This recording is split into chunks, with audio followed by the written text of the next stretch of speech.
Bien, pues ya os decíamos que cerramos el programa de este lunes, como suele ser habitual todos los meses, se pasa por nuestros micrófonos Antonio Mazón. Antonio, buenos días. Buenos días, Juan Pablo. Bueno, cuéntanos.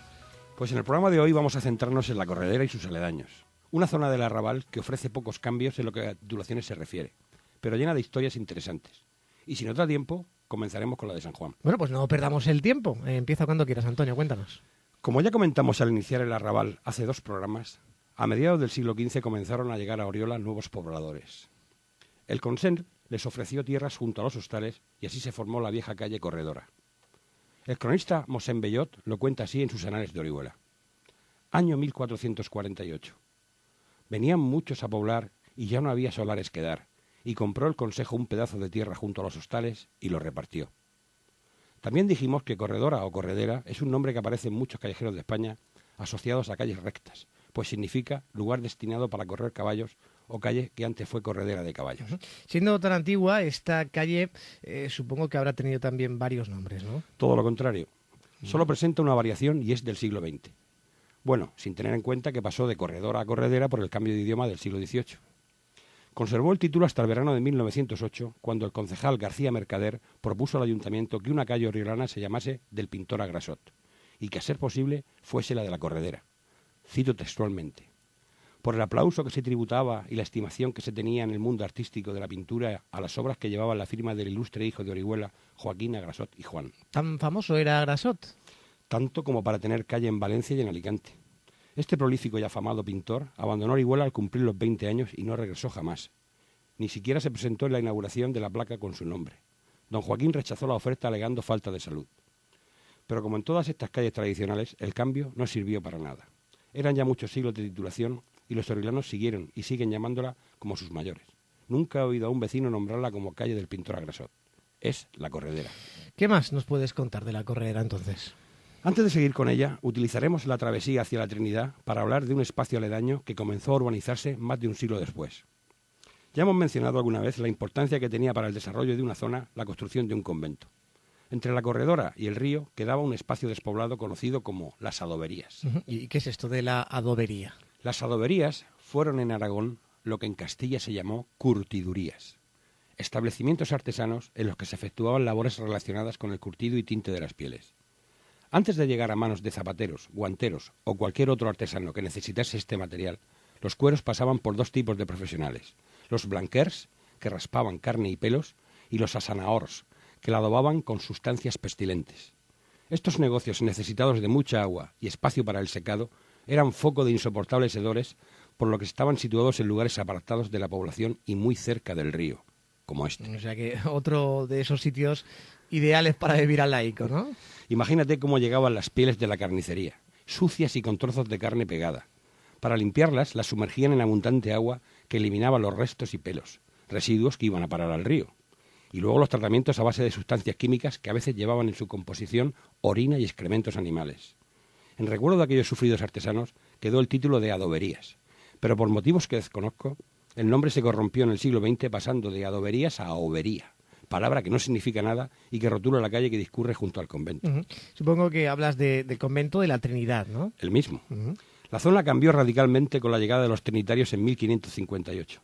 Estos frailes enviados desde Murcia no fueron bien vistos por los demás conventos, lo que no es ninguna novedad. Más religiosos, menos limosnas a repartir. Pero en este caso protestaron especialmente los mercedarios, dedicados a la misma función de liberar cautivos, y sobre todo las clarisas, situadas muy cerca y con el convento a medio hacer. Pero el Consell sabía que permitiendo esta construcción creaba un nuevo espacio de población, que completaba el arrabal de San Juan. Pocos años después de su instalación se terminó la barrera desde la Puerta de Callosa hasta el río, abarcando también esta zona que pasó a llamarse Plaza y Calle de la Trinidad. Aunque empezaron muy escasos de rentas, pronto se hicieron con propiedades rústicas y regentaron un par de molinos, uno de los cuales llegó al siglo XX como Molino de la Trinidad. Entre sus muros llegaron a vivir más de 30 religiosos, pero en el proceso de desamortización del siglo XIX, los frailes fueron exclaustrados. En el verano de 1880, el obispo Juan Maura fundó, en lo que quedaba del antiguo convento, el Colegio de Vocaciones Eclesiásticas de San José, para seminaristas de clase humilde, colegio que el obispo Javier Astorza transformó en seminario menor en 1925. Unificado al de San Miguel, al acabar la guerra civil se instalaron en él las desahuciadas dominicas de Santa Lucía, que habían perdido su convento. Algo más tendríamos que conocer, que contar de la Trinidad. Una casualidad histórica. Aunque la edificación de la iglesia se realizó en diversas etapas, en su portada está impresa la fecha de construcción, 1580. Por una curiosa coincidencia, en mayo de ese mismo año llegaba a Argel Fray Juan Gil, procurador general de los Trinitarios, que tras entregar el correspondiente rescate, liberó a un desconocido cautivo llamado Miguel de Cervantes. Qué curioso. ¿Y dónde entonces vamos ahora? Volvemos a la Corredera. Haciendo esquina con el primer callejón, hay un solar que albergó durante mucho tiempo el llamado Teatro de Orihuela, un espacioso local edificado en el año 1840 con capacidad para 900 personas, más o menos el aforo que ofrece el Teatro Circo en la actualidad. Después de medio siglo, el local pasó a manos de los nietos del fundador, que lo pusieron en venta incluyendo mobiliario y enseres por 9.000 pesetas. En 1900, cuando ya estaba a punto de convertirse en almacén, lo compró Eduardo Romero Sansano, y una vez reformado, lo abrió de nuevo al público con el nombre de Teatro Romero o Teatro de la Corredera. ¿Y cuándo desapareció ese teatro? Cerró sus puertas en los años 20 del siglo pasado. A pesar de que en sus últimos años alternó las actuaciones teatrales con las sesiones de cinematógrafo, no pudo soportar la competencia del moderno y cercano Teatro Circo. Reformado y dedicado a viviendas, por sus bajos pasaron un almacén de naranjas y un taller de automóviles. Fue demolido hace muy pocos años. La puerta trasera o puerta falsa salía al callejón de Barberos, donde se mantenía un azulejo con la palabra teatro que mucha gente recordará. Por este motivo fue conocido popularmente como Callejón del Teatro. Y eso nos da pie para otra anécdota. Venga, pues cuenta la otra anécdota. A pesar de su notable aforo, carecía de servicios, por lo que los espectadores utilizaban el callejón para aliviar sus necesidades. ¿Te imaginas los entreactos con esa cantidad de personas sin un aseo disponible? Pues hombre, no me lo quiero imaginar, aunque supongo que los vecinos se cabrearían bastante. De hecho, más de una vez, ¿no?, hemos visto como barracas, discotecas, fiestas de estas que se hacen incluso a veces con aseos disponibles, pues la gente hace sus necesidades donde quiere y los vecinos acaban cabreados. Supongo que aquí lo mismo, ¿no? Pues sí, y por eso utilizaban una táctica que la prensa llamó agua por agua. ¿Y en qué consistía esto del agua por agua? En almacenar sus cubos durante toda la semana y arrojarlos con las letrinas por las ventanas. Pero no me digas, esto es un poco asqueroso, ¿no? Pues así era. Bueno, cuéntanos. Y ya que hablamos del callejón, vamos a citar las dos traviesas que unen la Corredera con San Juan. Ambas mantienen los nombres gremiales de cantareros y barberos, por lo que parecen de la misma época, pero no es así. La de Barbers aparece en los primeros padrones del siglo XVII junto a otra traviesa llamada de Les Negres. En cambio, la de Cantareros no figura hasta principios del XVIII, cuando la de los Negros desaparece. Así que puede ser que sea la misma calle. Lo cierto es que la cantarería en el siglo XVII estaba en el arrabal de San Agustín, junto a la Mancebería. ¿Algo más que contar de la Corredera? Hombre, nos queda lo mejor. Esta calle terminaba en un arco conocido como la Puerta de Almoradío de la Corredera.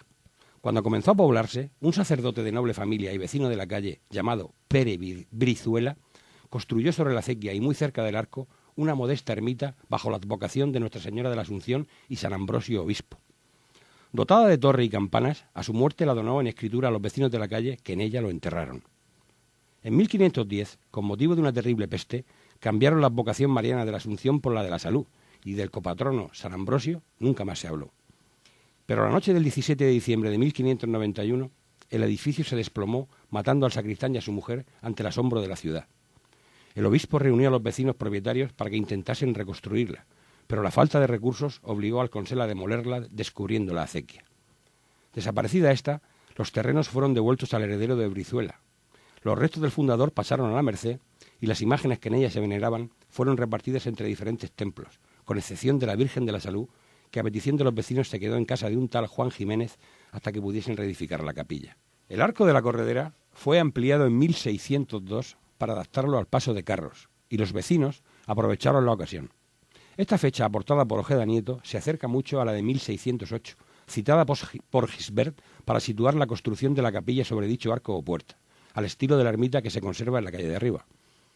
En 1678 los vecinos colocaron a ambos lados las imágenes de San Roque y San Sebastián, abogados contra la peste, y en el exterior la de San Pablo. Al otro lado del portal había una especie de plaza presidida por una cruz de término, y se iniciaba un paseo alameda, un lugar de recreo con árboles plantados por los propios vecinos. Santuario y arco fueron mejorados en 1759, adornándolos con las barras de Aragón y el escudo del Oriol por el exterior. Gracias a las fotografías que se conservan, sabemos que llegó al siglo XX en buen estado, con 4 mini campanarios y 3 relojes. ¿Y qué pasó con él? Pues que en agosto de 1932, durante la República, el concejal Ortiz, hablando en nombre de los vecinos, pidió que se derruyera por su estado ruinoso y por lo que dificultaba el tránsito de carruajes. Tras un informe de la Comisión de Ornato, se acordó su demolición dejándola en manos del maestro Sánchez, sin costo para el ayuntamiento. El maestro se comprometió a sufragar los gastos a condición de que se le dejase disponer de los materiales del derribo. Pero no debió de ser rentable, pues en septiembre le cedieron la demolición del sepulcro, que no se llevó a cabo, para ver si con ello podía recuperar algo de lo perdido con el derribo del Arco de la Corredera. De todas estas historias solo nos queda una hornacina en mitad de la calle con una imagen de la Virgen de la Salud, cuyas fiestas en el barrio eran memorables. En la prensa de 1887 encontré un programa que las detallaba.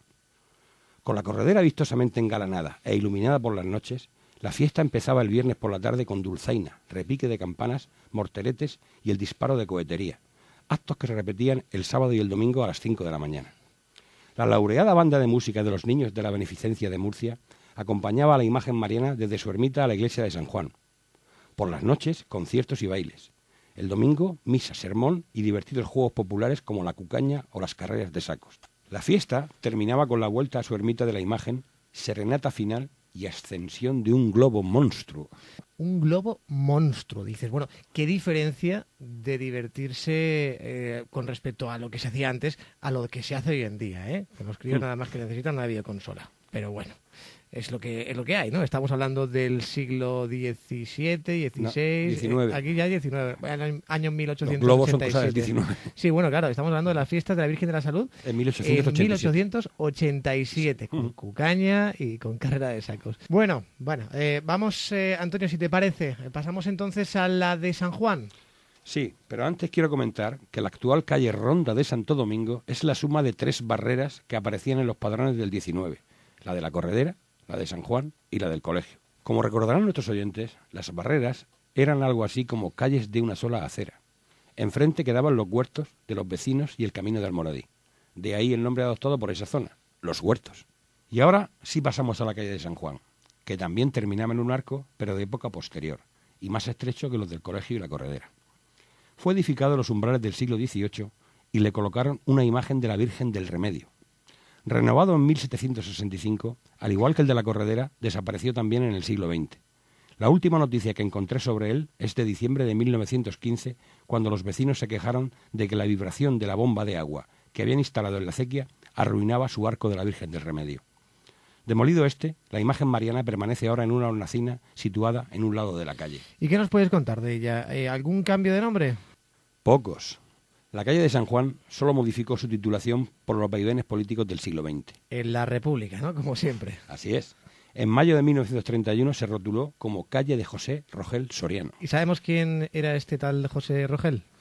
José Cayetano Rogel Soriano nació en Orihuela en la Nochebuena de 1829 y era un músico prodigioso que pasó a la fama como compositor de zarzuelas. Murió en Cartagena en 1901. Este acuerdo quedó suspendido al acabar la Guerra Civil y el músico se quedó sin calle. Ojo, no confundir con Federico Rogel Soriano, el de los Cantores de la Pasión, que tiene la suya muy cerca, justo antes de llegar a la Corredera. ¿Y volvió a llamarse San Juan o los de Franco también le metieron mano al nombre de la calle? En octubre de 1940, en el reparto de calles entre los mártires de la Cruzada, recibió el nombre de un ilustre vecino fusilado en Alicante al comienzo de la contienda, Antonio Piniés y Roca de Togores, hijo del barón de la Linde, líder de Falange y protagonista del intento de liberar a José Antonio de la prisión de Alicante. ¿Y por qué le dieron precisamente la de San Juan? Porque Antonio Piniés era vecino de esta calle, hasta que se casó y se trasladó al palacio de la calle Santa Lucía a comienzos de los años 30, el mismo donde hace poco falleció su hija. Su padre, el barón de la Linde, vecino de Zaragoza y residente en Orihuela, presentó instancia en el ayuntamiento en octubre de 1900 solicitando permiso para derribar la casa número 44 de la calle de San Juan y para reedificarla nuevamente. El resultado fue el curioso y desconocido palacio que está frente al convento y que merece la pena contemplar detenidamente. La calle recuperó el nombre de San Juan en el año 2012. Y como el tiempo se acaba, vamos a cortar aquí. En la próxima entrega seguiremos con esta calle hablando de su historia, sus callejones y del convento de las Clarisas. Bueno, pues promete el próximo programa. Eso espero. Antonio Mazón, muchísimas gracias. A ti. Llegamos enseguida a las 2, se van a quedar con nuestros compañeros de informativos. Que acaben de pasar un feliz día. Ya saben que mañana amenazamos con volver a partir de las 12:20 del mediodía.